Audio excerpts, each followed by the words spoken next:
This conference will now be recorded. Hi all, welcome to the session. Hope you all can hear me. Yes. Okay, I hope you understood how to work with the chain of command, how to work with the events, how to work with event handlers, and all about the forms as well. Now we are done with tables and forms. Okay, so we will come back to this one about classes later on. Okay, and before going to that, I would like to start with data entities. Okay, and maps. I Kumar, already, yeah. I was unable to do that, the adding fields on that. I was searched, but I was little bit confused on dir party tables and all things. Dear party table quick create form. What is your No. confusion? On last Saturday, Huh? you told us about to add the two new fields, minimum Yeah, I threshold can. and maximum No, threshold. no, no, no, no. From, I did not say to add the fields. I asked you to create them with default values. Okay? yeah, but Or uh, if you want to add the fields, you can do that as well. Huh? Because, okay, let me show you.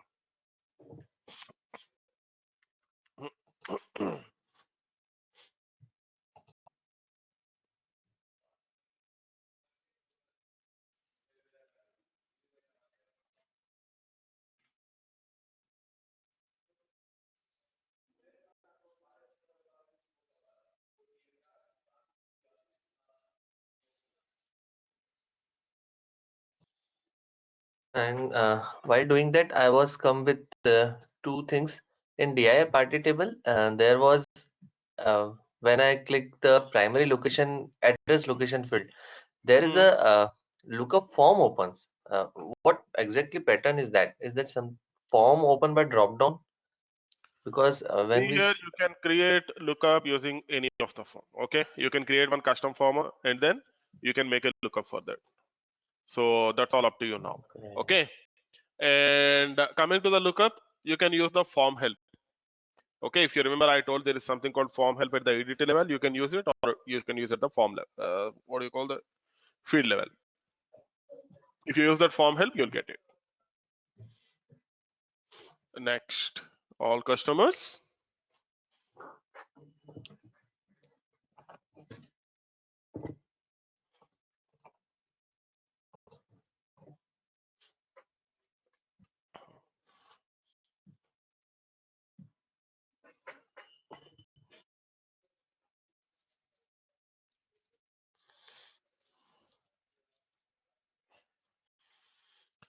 And this time, I want to show you one more thing. Let me download the Postman tool as well. Okay, Chrome.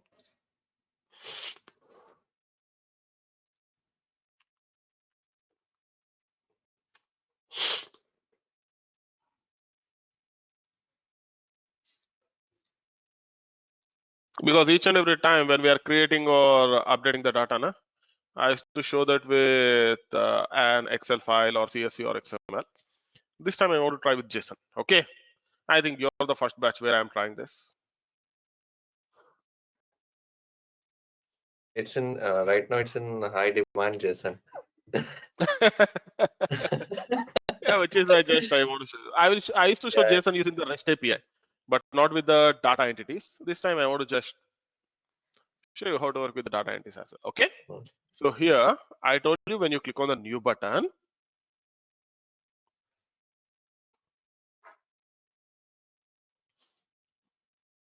it will open the DR party quick create form. Okay. This form information is DR party quick create, and you can see the customer account. Here this is the control, whatever you say is control name is dynamic header underscore account number. Okay, and then you have the customer group. So you can see here all these are coming from the controls. Okay, now what I said is in this form I want you to customize in such a way that you can set the default values for max threshold and min threshold, or as you have said, if you want to add the fields, you can add the fields. Okay, but the first thing you need to do is you need to identify whether this customer account number, name are bound controls, the customer group are bound controls or unbound controls. You need to identify that. Did you identify that? Yeah, that was dynamic. I thought that, but it was very difficult to understand. You need to try that. Okay. All out dynamic controls. No, no. You need to try that. Okay. Because that will be a bit interesting, which is why I opened that form so that you can look at it. In the name you saw or in the form did you saw? Yeah, Did in you check form the I saw code that of the form? dynamic edit controls. No, no. Edit dynamic controls. Did you saw the code in the form? Yeah, but Okay. Are you able to it understand it? was just yeah. Hmm? Pardon? Did you understood the code? Yeah, I tried, but not all.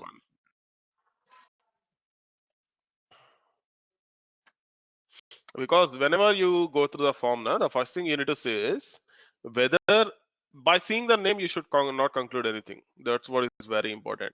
Because if you by seeing the name, if you conclude that this control is used for this one, na, frankly speaking, naming conventions might be different, and whatever the work done is also different. Because Dynamics 365, it's not developed only by a single entity. Okay, coming to Dynamics 365, it is developed by a whole lot of other companies as well. Okay, it's a piece by piece. The piece by piece is given to multiple companies and then it will get developed. Okay, it will be outsourced. Okay, this is what you need to remember. So whatever you need to see is the first thing. Let me search for the cost. Okay, cost table is not there, but we have the customer. Generate their party lookup entities filter. Oh, good. They have used entities. Yeah. Okay, got it. Which is why you are facing a bit difficult here. They have used the data entities. Okay. Yeah, that was confusing. What was that? I got it. They have used the data entities, which is why you were a bit confused. Okay. No worries. Anyways, I will start with the data entities and I will show you what are those and how to work with them. Based on that, you need to analyze what are the data entities they have added, and then you will get it easily. Okay. I got your problem. As they have added the data entities and they are using them, na, it was a bit difficult for you in understanding. Got it. And Let me one search more for, different. Yeah, please yep, search member for. sequence, call static, dir party entry underscore data source, and they have given the, if you are creating a new customer, the customer account number sequence might be changed. Okay, good. They will set up all these details. Whatever we need to do is we need to just identify the piece of code what they have done, and then we need to do that. And coming to your problem, I got your problem. The problem is with the data entities. As you don't know about the data entities, it was a bit difficult. Okay, I will explain you the data entities. You can see, you can go through them, and then later on you can come back to this. Then I think it would be a bit easier. Yeah, go ahead. You are saying something? Yeah, there is one more table, dir person table. Yes. In that, there was a column, person title. In the single column, there are two columns. That I was confused. If you open table browser for If dir person table. you remember, I told you that as well. If you remember, I told you about the EDT array. They might have used it over there. Okay. Because when we are working with the address, I showed you address line 1 and address line 2. You can check that. Okay. Okay. Because in most of the places I saw that they might have implemented the EDT array. Okay. It's the dir Okay. person table now. Let me check one Yes. second. Dir person. Okay. Let me open this in the designer. Okay. Just a second.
Okay.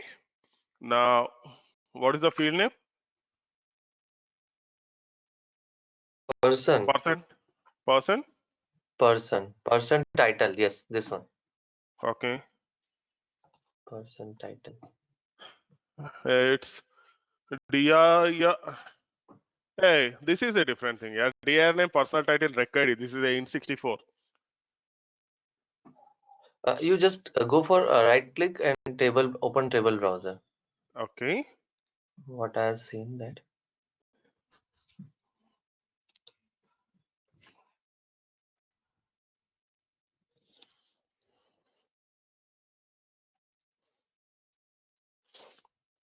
Hmm.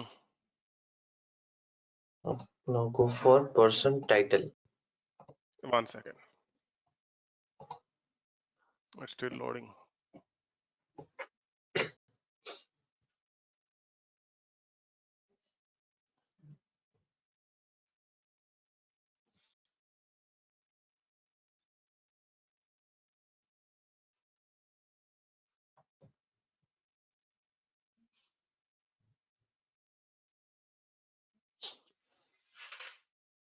Hmm.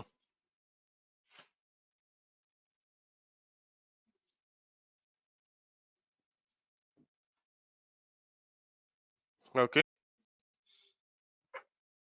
Yeah. This you mean to say title and Mr. Yes. Yes. This as well already you have seen. Okay. Let me show you. Whatever you need to do is the first thing you need to go to this personal title. You can see DR name personal title record ID. Okay. You need to go to that extended data type.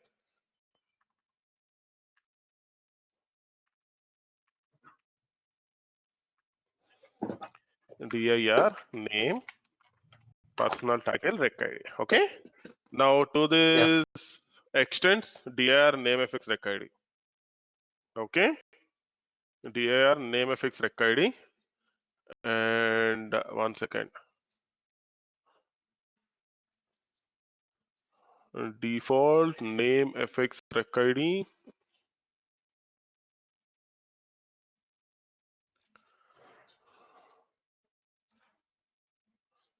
Name fx rec ID.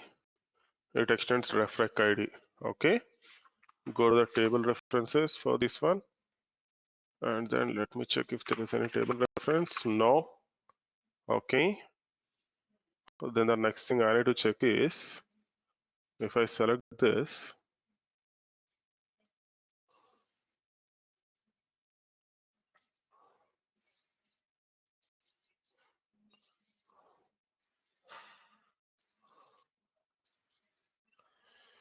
right.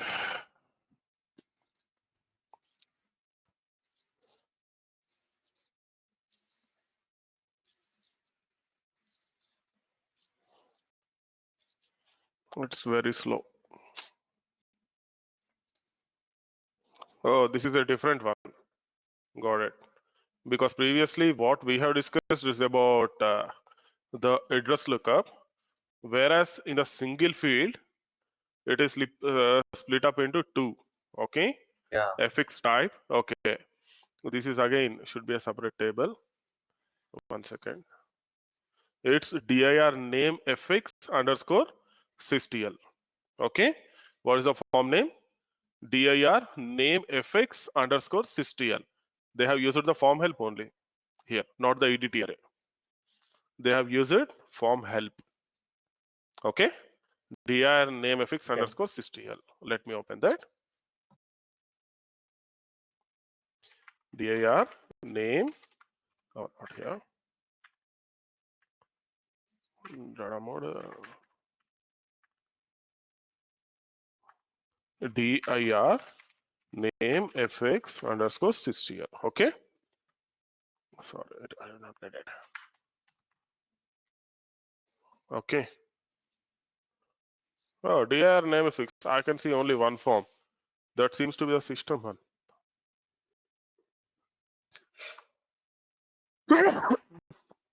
Okay. Actually, form name what it is showing is different, and here it is different. Seems dir name fx underscore systl, but here I can see it as dir name fx. Let me check if both are same or not.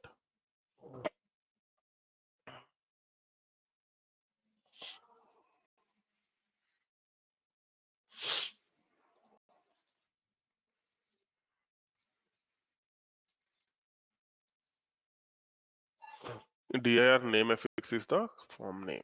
Okay.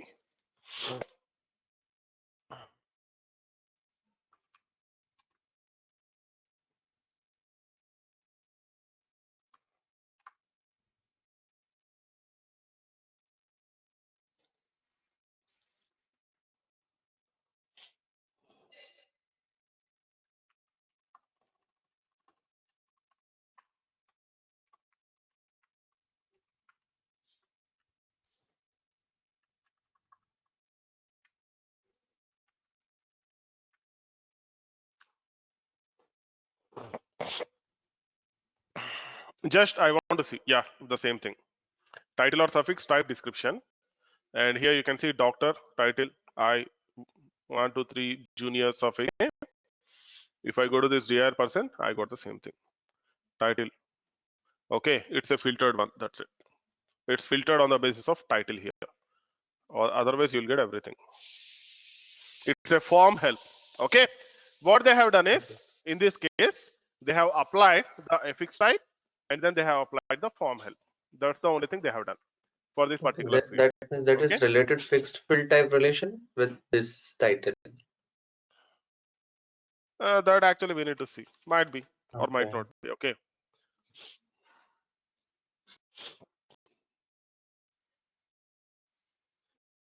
now you can see suffix 1 2 3 junior senior.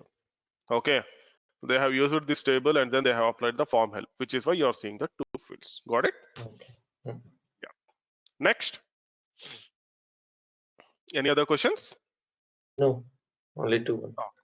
Okay, all right. Okay, then let's move forward. So see here, today we will be discussing about the next topic, and which is a brand new topic. Okay, now that is about the data entities. Okay, that is about the data entities. What is a data entity? In Dynamics 365, we have a concept called upgradable views. What is the concept? The concept called upgradable views. You know, all the time people used to think upgradable views means the views are upgradable. No, views are not upgradable. Data entities are upgradable. Okay, the data entities will support three different types of operations: create, read, update. Means insert, update, read. Delete is not supported by data entities. Please remember, if you have some delete action, then you should go for something else, not data entities. Data entities will support only insert, read, and update operations. Got it? And the second thing, what is a data entity? A data entity is an abstraction, is an abstraction from the physical implementation of the tables. Okay, so whenever you create a data entity, it will create a view inside the database. Whenever you create a data entity, it will create a view inside a database, which is why we will call this data entities as upgradable views. Okay, please remember, because most of the times people used to confuse when we say upgradable views. Na, they used to think views are upgradable, but views are not upgradable, but that is done by data entity. Okay, how does it work, and how data entities are going to abstract the things? Okay, let me show you. For example, let's say we have a address table. I will start with a small table, which is a address table. So now, if I take the example of a address table, let me create a data entity and let me call it as ICI address entity. Okay, let me do one more thing. Instead of working on the same project, I have a lot of things here, so sync will take time. Okay, so what I will do is I will simply create a new project. Okay, otherwise it will take very long time for me for this sync. Let me create a new project, the finance and operations one, and let me call it as ICI bank entities. Okay, only for the sake of easiness I am doing this here. Otherwise, frankly speaking, sync is going to take around 15 or 20 minutes sometimes. I don't want that to happen. Okay, so now it's customer. Click on the add button, new item, and then you can select the data model, and in the data model you can see data entity. Select this data entity and call it as ICI address entity. Click on the add button.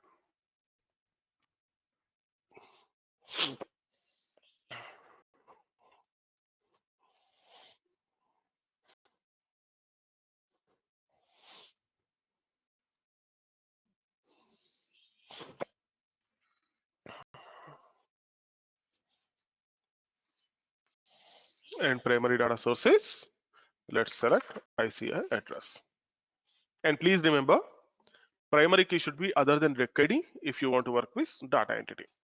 And the second thing you need to remember is about the public entity name and the public collection name. These are used for exposing data entities to the outside world. Okay, and it is creating a staging table, because whenever you are trying to import or export the data, it will go in a process. How it will go? It will go in a process. The process would be, first of all, source, and then staging, and then destination. Okay, you will have the source. From source it will be moved to the staging, all the validations are done, and then it will go to the destination. Okay, this is how data entities will work. Okay, this is how the data management platform and the data entities are going to work. Okay, you will have the source, staging, and then target. Please remember this. Okay, now let me click on the next button. It will show us the list of fields that we need to select. Let us select the fields. You can see all our fields, zip code. This is a mandatory field, and it will point out all the fields. Okay, next click on the finish button. So once you click on the finish button, it will create a data entity along with the privileges for us. Okay, as there's a data entity and then a table, all these things. What we need to do? We need to synchronize the database. Click on the synchronize database on build, and then do a rebuild. Okay, so once you rebuild, it will create a Odata service for us. Once you do a rebuild, it will create a Odata service for us, and along with that, it will also create a data entity for us. Okay, now please remember there are few more setups, and one of them is you need to go to services, and now it's time to start the batch management framework. You can see Microsoft batch management framework. Can you see this? You need to start this. This should be running. Data import export framework service. This should be running. These two should be in running state if you want to work with data entities. The second thing that you need to remember. And third thing, as I told you, download the Postman tool and then install it. Okay. Next, go to portal.azure.com, because going further, because previously in case of Dynamics X 2012, we used to use something called Windows authentication, and the time of Windows authentication is gone. Now we have a new type of authentication called Active Directory authentication, Azure Active Directory authentication. So in this Azure Active Directory authentication, you will have something called app registrations, and register a new app here. Okay, click on the new registration, and then let me call this as D365 integration. I'm going to use this for everyone. Okay, I'm going to use here accounts in the organizational directory, multi-tenant. Let it be. Okay, and here it is asking for HTTP yes :// redirect URL. If you want to add it, you can. Otherwise, click on the register. It's optional. It will create a new identity for us. Done. Now it has created the new identity, which is a application or client ID. Okay, it is a application or client ID. Okay, now I want to ask you one question. Do you want me to show in the Postman, or do you want me to show in the what do you call this, what is this here, Visual Studio? Where do you want to see this? I'll show you one of them, and the other one I want you to try. Everything works in a similar fashion. Where do you want to see?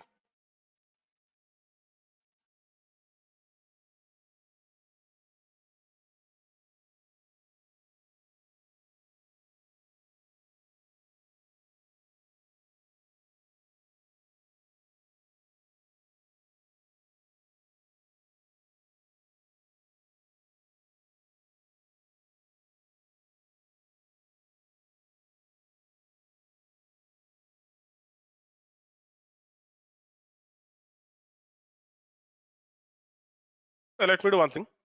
I will show you how to work with this in the this one. Whereas coming to the SOAP API, I will show you in the what do you call that, Visual Studio. Okay, so that you will learn both of them. I will show you Odata with SOAP API, and the next one is with that one. Okay, and now in the meantime, let it build. and sync because it will take long time. So now, first, whenever you are working with the Azure Active Directory authentication, it will work. You will work on the basis of tokens. You need to generate a token. How to do that? To do that, I am creating a new collection in the Postman. Let me call it this as D365 November 2020. And then here you can see nothing. I'm not going to add anything here. And here it is the request. Now in this request, I'm going to take, there should be something called add request. Okay. And here I will say get token. Okay. Because if I need to hit Dynamics 365 and get some data, I need the token. So I'm using get token here. And in this get token, you can see the request URL. And please remember, this request URL will be combination of https colon double slash login dot microsoftonline.com slash tenant. Tenant means either you can give pkd365.onmicrosoft.com, and let's say you don't want to give that, then you can use this token tenant ID. Okay, and you need to use the tenant ID here. Along with this tenant ID, OAuth 2/token. This is what you need to use. Okay, this is what you need to use. And then in the body, you need to add a few parameters. Select the form data here, and then the first key would be grant underscore type. This grant underscore type, we will call it as client underscore credentials. Okay, what do we call this? Client credentials. And the second key would be client underscore ID. This client underscore ID, you will get it from Azure Active Directory. You can see this is the client ID. Copy and then simply paste it here. And the third one is client underscore secret. This actually you need to generate. From where you can generate? If you go to this one, you can see certificates and secrets. Can you see this? Select this, and then it will create a new secret for us. Okay, new client secret, and expiry never. I will set it to description as D365 November 2020, and then click on the add button. It will give us a new secret. This is only one time, so please copy it and then paste it. Okay, here you can paste the client secret. Okay, and after doing working with the client secret, you can give the type of resource here, and this resource would be here. The value will be your URI. Whatever the Dynamics 365 URI you have, you need to provide that. Okay, 1 second.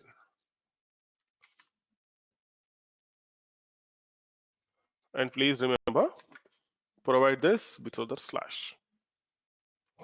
Done. Okay, and it would be https colon double slash. Okay, that is the one. Done.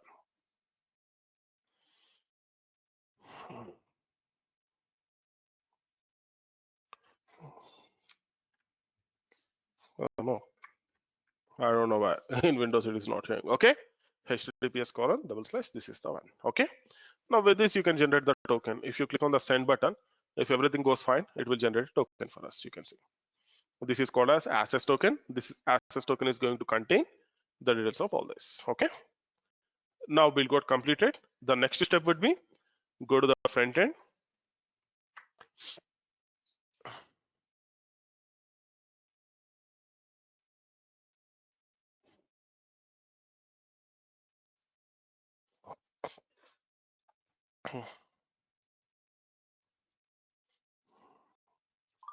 Because whatever the client ID we have generated now, we need to add that in Visual Studio, and then we need to say that this is the client ID that I want to use. To do that, what you need to do is you need to go to system administration, and then you will have Azure Active Directory applications. Here you need to add the client ID. Okay, we have generated one client ID now. This one, you need to take this client ID and then click on edit button, paste it over here. User ID would be admin. You need to select the admin user ID. Please remember this. Okay, and let me give this as admin. Okay, and then save. Done. The next thing is If you want to get the list of all the OData entities that are available, you can use /data.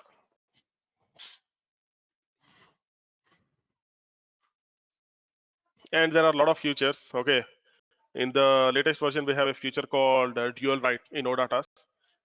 You can try them. Okay, it's not a big deal. Once you know how to work with the OData service, you can try them. Now you can see here it has given the OData service.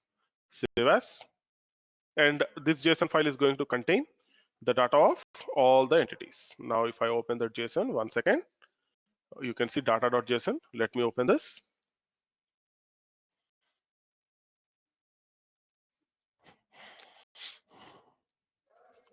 You will see this interesting here. Okay, now let's see whether we have the address entity or not. We have created ICICI address. You can see this is the list of entities. Now press Ctrl F and check ICI, and then let me search. Where is this?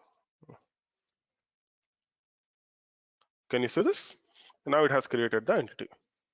ICI addresses, ICI addresses. Good. Okay. Now let me do one thing. Let me copy this, and here let me take /data and then slash control ICI addresses, and then let me try to open this. Okay, it has given me the JSON. Let me click on Save As button, and then ICI addresses. Click on Open. Okay, let's see what it does. Let's see. Let's wait for a minute. It's getting open.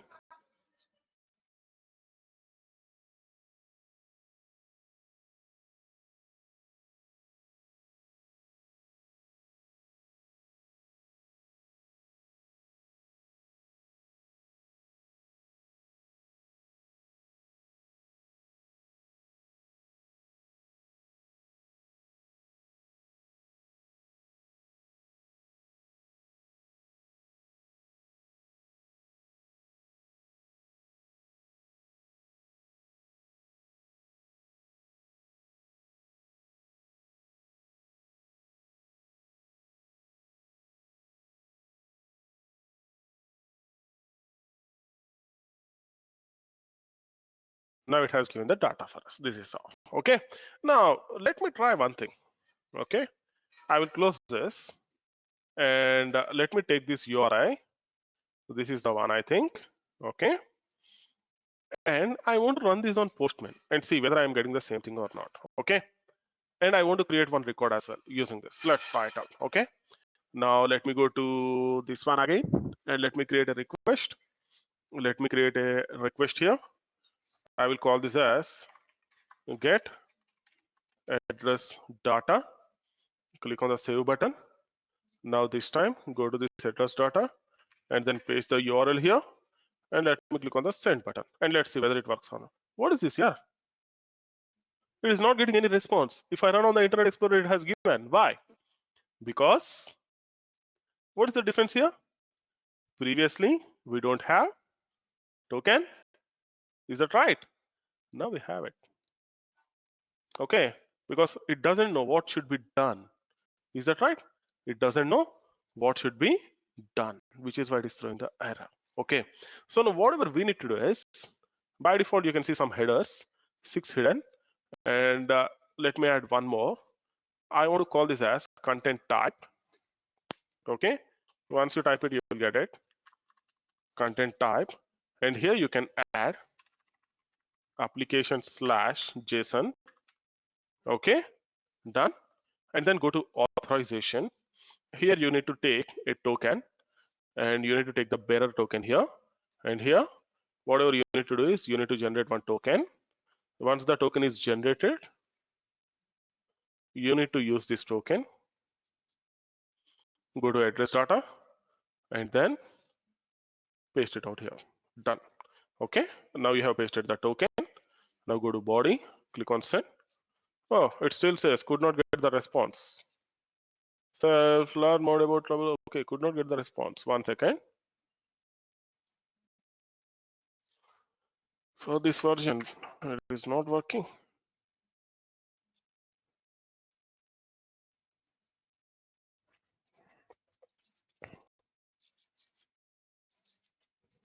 Okay, the problem is with the SF question. Now you got the data. Okay, now let's say you want to create a new record. Okay, I want to take one of them. I want to take one of them and I want to paste it here. Okay, now you have the token and everything ready. I want to take one of them here, data, and then let me paste it out. Okay, I have pasted this, and let's say I will remove this field as well. I'm just trying to send some data here. Zip code equal to 1054 and Delhi. In this Noida, let me remove this A and then click on the send button. This is get, so it will get the data. Similarly, if you want to insert, let me try one more method called post here. Now I am posting. Let's see what happens. Write failed, table row, address entity. Cannot create a record. The record already exists. Why? Zip code is unique. Okay, zip code is unique. Let me try 10055, or let me do with some 9000055. Okay, and if you want me to change it, let me do some like this. Okay, let me click on send button. What did it do? It has created the record through a Odata service. Okay, now let me open SQL and check, because I doubt whether the record got created or whether it is throwing some wrong thing, something like that. Okay, now if you want to create multiple records, what you need to do? You need to simply use the data array. Okay, you need to use array here instead of a single field. Can you see this? How easy it is? Can you see this? How simple it is to create with Odata service? 1 second, SQL is getting open. Okay, this is how you are going to work with Odata service. And I will show you how to consume this Odata service in Power BI as well later on, once we work with aggregated data entities. And the same thing you can consume in Visual Studio. If you want to create a simple HTTP client, you can create a simple HTTP client, and then you can provide the auth token, and you can do that. Okay. Or let's say if you want to do some, there is a other way around. If you want to get the D365 resources, and if you want to do that, you can do it that way as well. Please remember. Okay. This is how you are going to work with OData. And you know, this is actually very popular. Let me select AXDB and then select star from ICI address. Okay.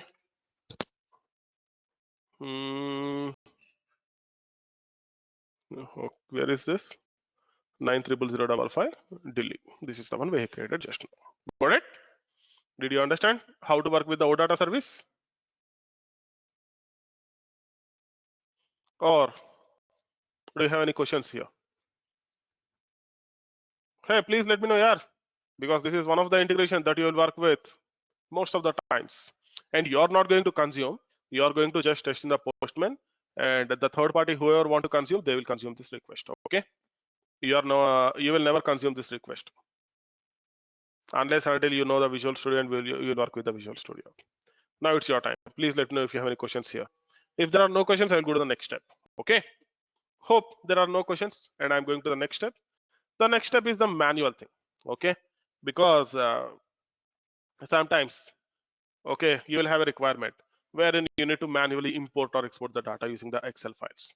Then we will go for the system administration, data management platform, and in this data management platform, we will start working with it. Okay, 1 second.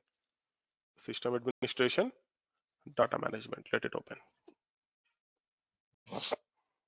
Okay, and then here you have the job for import and export. Click on the export button here, and let me create some group name called ICI address export, and then this is the export project. Let me generate the data package, and you can see there is a button called add entity here. Select this and select the entity name. Entity name is ICI address entity, and then target data format. Let me take XML. You can take anything you want. Okay, or if you want to take CSV, let's say for example, you can take CSV. Okay, because CS that you will see always. So okay, skip staging. No, I don't want to skip staging. Click on the add button. Done. It will create a new entity for us for export. Done. Now here the interesting thing is about the mapping. If you click on this view map, you can see that how the fields are mapped. Okay, and if you go to the mapping details, you can see the details. Here actually there are a few options. Let's say you want to ignore the blank values, then you can set ignore blank values. You want to have the text qualifier. Okay, only text qualifier. You can update the text qualifier. If you want to use enum label instead of the enum, you can use enum label. Okay, so these settings you can do. If you want to create a new field, you can use new button. To delete, delete. To save, save. Okay, this is the visualization. And along with this, you have few more menus here. From this, if I click this one, you can see there is something called options, options, and then options will be same everywhere, so I will not concentrate on them. Manage, here there is something called manage recurring data jobs. Okay, this is very interesting thing. Let's say your client has the on-premise environment or some third-party tool, and that is on the on-premise system, and he wants to continuously import or export the data. Okay, let's say your client has a third-party tool to create the sales orders. Okay, to create the sales orders, your client has a third-party tool, and then using that third-party tool, he is creating the orders. Let's say, for example, so while creating these orders, whatever he found is that he would like to integrate with dynamic sales and then post that orders, invoice that orders. How to do that? So what you can do, whenever a sales order is created, you can create a CSV file or a JSON or whatever you want, and then you can push it into the dynamic sales. There are two ways. If it is a, let's say in a minute you're getting some 1 or 2 orders, then you can go with synchronous mode. Let's say you're getting every minute some 50 orders or so, then you need to go with asynchronous mode. When you're choosing this asynchronous mode, we are going to set up something called recurrence data jobs. In these recurring data jobs, it will create a URI for us. It will generate a URI for us. And then if you push the message to that particular URI, then automatically it is going to hit. It will get hit and it will start working. Okay, the data will be pushed and then the response will be sent, but the response will not contain the invoice ID or something like that. Okay, just you can push the data. Okay, later on, if you want to consume,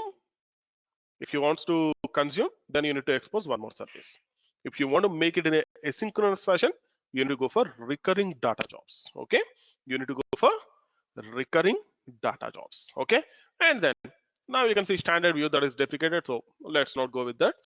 And then you can see there are a few more things. One is the export button, and then applicable roles. First of all, let's try with the export button.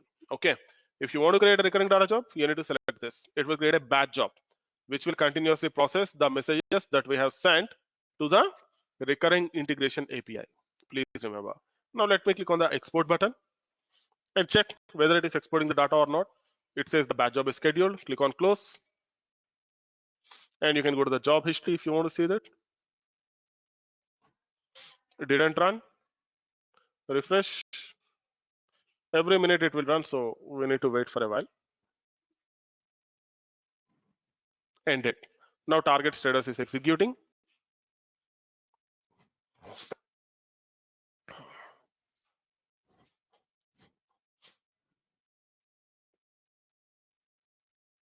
End it. Now if you want to see any errors in this job, click on the job ID. It will show you the details: execution summary, entity status, and address entity. Now you can see 6 records exported. If you click this, you can download the file. Okay, and this is again a different view. If you want to go with the enhanced view, standard view this is, you can click on enhanced view. Okay, we will see enhanced view as well. Let me click on enhanced view. It will be in a different way. This is how it looks like. And then click on the download package. I am interested on the package as well. Now it will download a package for us. Click on the save button, open folder. Now we will analyze both of them in detail. Now the first one is the CSV file. Check. This is the CSV file. Right click on edit. This contains the addresses in a CSV format. Done. Next, data package. See here, let's say you have a AX 2012 environment, or let's say you have a Dynamics 365 environment, and from Dynamics 365 environment, you want to push the data into another 365 environment. Then we are going to use the data package. The data package is a zip file, and this data package contains, and using this data package you can import or export from LCS. Please remember, using these data packages you can use the data automation task and then import or export from LCS as well. That's also possible. Okay, there are multiple ways. Now, the one is the package header. It will contain the details of the entity and the manifest. Next, you will have the manifest file. This will contain the details of whatever the entity is to be reported, whatever the properties, what are the fields, all those details will be there in the manifest file. These two files are very, very important. Along with this, I have selected the CSV format, so it will generate the file in a CSV format. If I select the XML, the package contains a XML file. If I select the some other, it will contain the some other format. Okay, so this is about a data package. Okay, and then the next step is import. Now let's say I have this one. I will click on the edit button. I will remove all this. Please remember, there should not be any space as well. Now I will make it 800054, and I will make it New Delhi everywhere instead of Delhi. New Delhi, and then New Delhi. Save. Now I have the data here ready. Now let's say I want to import this data using data entities. How to do that? If I go to the front end again, back to back, if I close this, close this, close this, close this. Now you have the import button here. Select this import. You can select the group name, ICI, address, import, and then adding the file is mandatory. Select the add file. You can click on entity name, ICI address, done. Source data format, CSV. Use sample file is yes. You cannot. Okay, this is mandatory because without input file you can't import the data here. Okay. Now select JOY. Where is this ICI address? Is it on downloads? One second. Yeah, it seems to be on downloads. This is the one. Click on open button. The file got loaded and it is loading the information. And here you can see skip staging is set to yes. Okay, if you don't want to skip staging, you need to set it to no.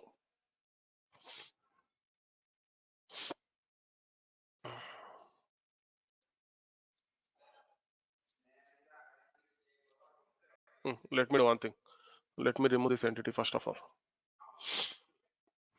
Because I don't want to skip the staging, but unfortunately it has skip staging set to yes. So I want to remove this entity. Okay. Now click on the add file. And then select ICI address and select the data format CSV. Click on upload and add. One second. No. Skip staging. No. Upload and add. And now select your file. Open. Okay. And here you will have the full push and incremental push. Full push means all the data of this file will get imported. Incremental push means it will check if the data is available. It will not push the data. Now let me select view map. You will find some other options other than whatever we have in case of export. Okay. One is auto generated. Let's say you have a number sequence and you want to automatically generate that number sequence for the file. Then you need to use auto generated. And auto default. Let's say by default you want to set the country to India all the time. Then you can simply set it to auto default, and then you can mention the default value, and you can set it to India. Click on the OK button. Now what it will do is whenever it encounters the a country, then it will take the default value, and then it is not going to take anything else. Okay. And let's say you have any conversion field, the mathematical field, then you can apply that conversion, the currency conversion. For example, you want to convert rubles to dollar, dollar to rupee, rupee to dollar. Okay, or whatever you want, you can do that. Okay. The next thing is mapping visualization. Here you can see the visualization is similar. Now country is not mapped. Why? Because country has the default value. Okay. Now click on the close button. And now the next step is click on the import. If everything goes fine, it will import the data. Batch job is scheduled. Click on close. Okay. Now you can go to job history again. Here you can see the job history. Now if you select this, it will open the view. Okay. Now if you want to have the enhanced view, you can see in the enhanced view as well. Done. Refresh, refresh. It's running now. Successful. The data got imported. Now let's say if there are any errors in this, how to check them? If you click on view staging data, it will show you those errors. It says no errors means it is completed. If there are any errors, it is going to list them out here. As there are no errors, it sets no errors. And then let's say if there are errors and you want to fix in the staging table, you can fix those errors here, and then you can select copy data to target. You can validate, copy data to target, it's done. Okay, please remember, this is how we are going to work with the import with data entities. The import with data entities. Now if I go to SQL and then if I execute, you should see 7 fields. And one of them is New Delhi. Where is that here? 80054. This is the one. New Delhi. Now you can see, oh, we have set default value to something, India here. Okay.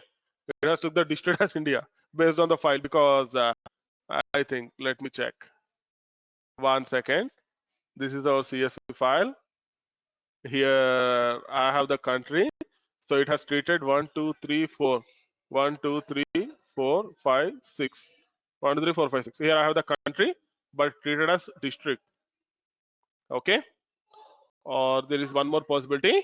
Just a second. Let me check. There is one more possibility. I want to see that because I want to see the stage mapping. Okay. 1 second. Let me close this. And let me close this.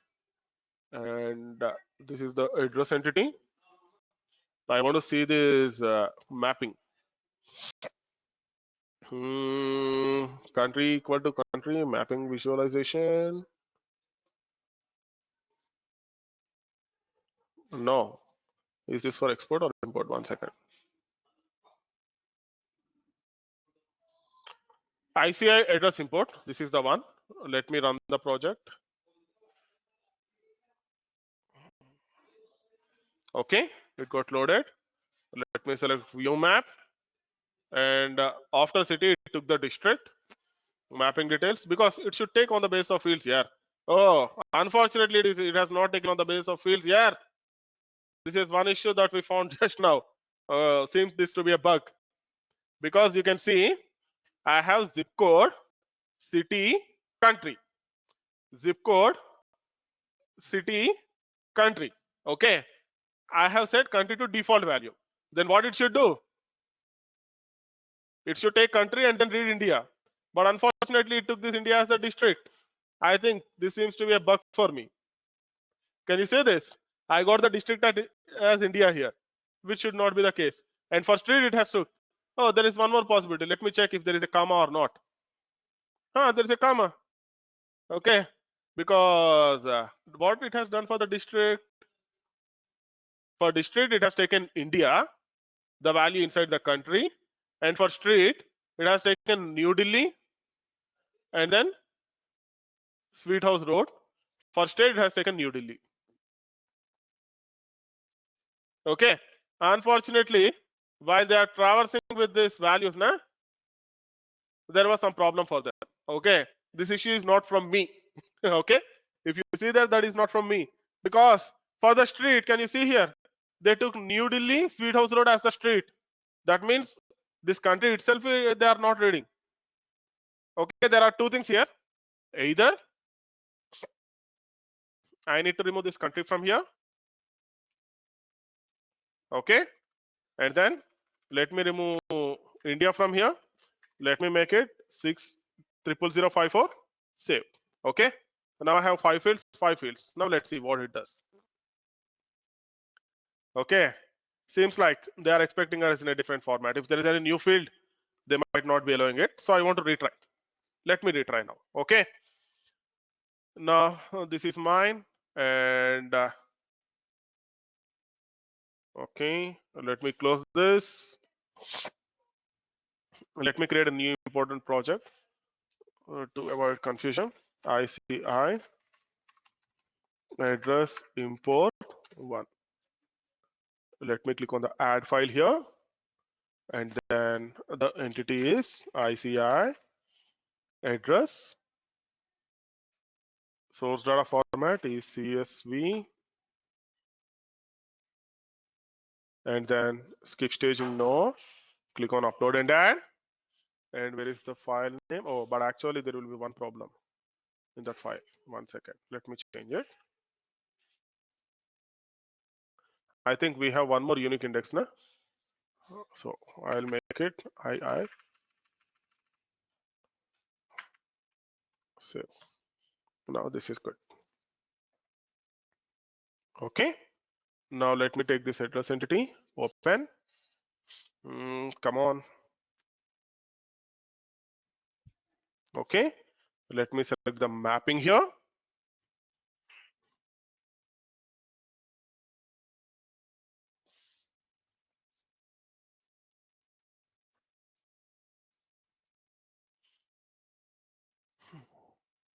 Okay. Now country is not mapped. Now let me go to mapping details. But unfortunately, they should not do that. Let me click on the new field, source field. Let me take it as country staging field, and then auto default. Let me set some default value, and I want to take India here.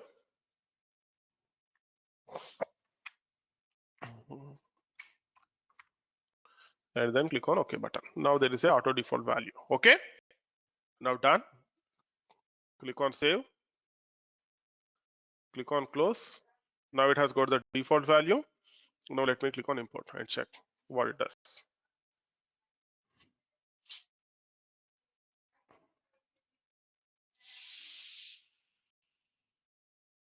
And this view as well. Some places they have set standard view, some places they have set enhanced view. But they will change. It will take some time.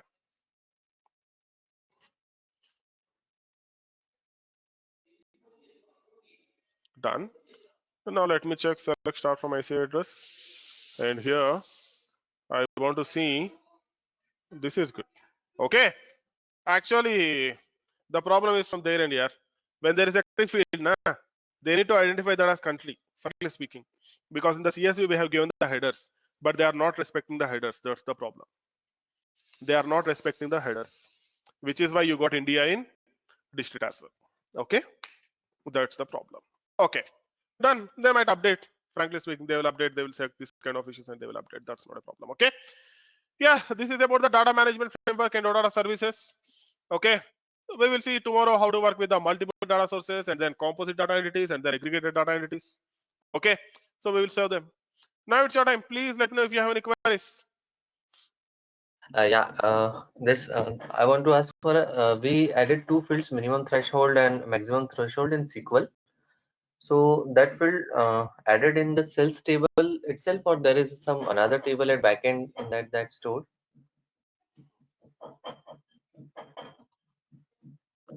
Not added minimum threshold and maximum threshold in SQL. I added in AX. Are they going in SQL or not? They will go in SQL as well. Otherwise, Okay. how can it store the data? Yeah. So is What there is store any the other data next? table, or it's in itself sales table itself? 1 second. Okay.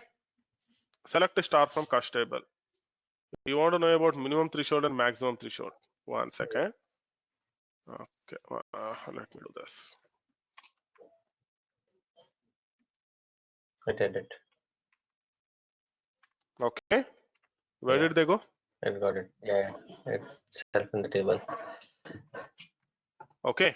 The segregation is done by the kernel. AX Okay. kernel. You will have a AX kernel DLL that will take care of it. Next. Yeah, and you have told about the packages. Yes. We can import and export from one D365 machine to another D365 machine. So Yes. if I am going to export that package on a machine where my ICI address table does not exist, so does it create the new table or it will give me error? It is not going to create a new table. It will simply say table Okay. not found. Okay. And there is one more option, query option on import, where we showed. So at there we will write just select star from or select any column. One second.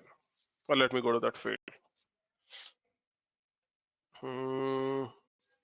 You mean to say in this mapping, if I go to mapping details, last query criteria. query Okay, it's criteria. what it is criteria. Yes.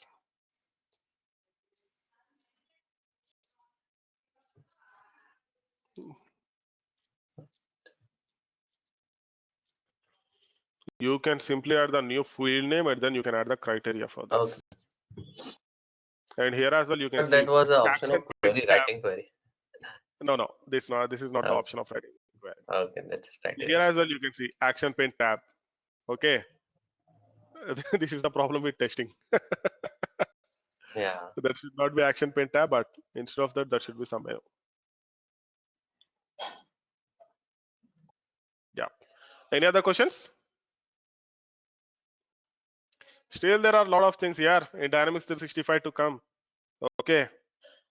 Because there are a lot of issues ongoing still. Okay. They are just resolving. Okay, that's it for today. If there are no questions, I think we can end the session. Thanks all for the session. Let's meet again tomorrow, same time. Thank you all. Bye.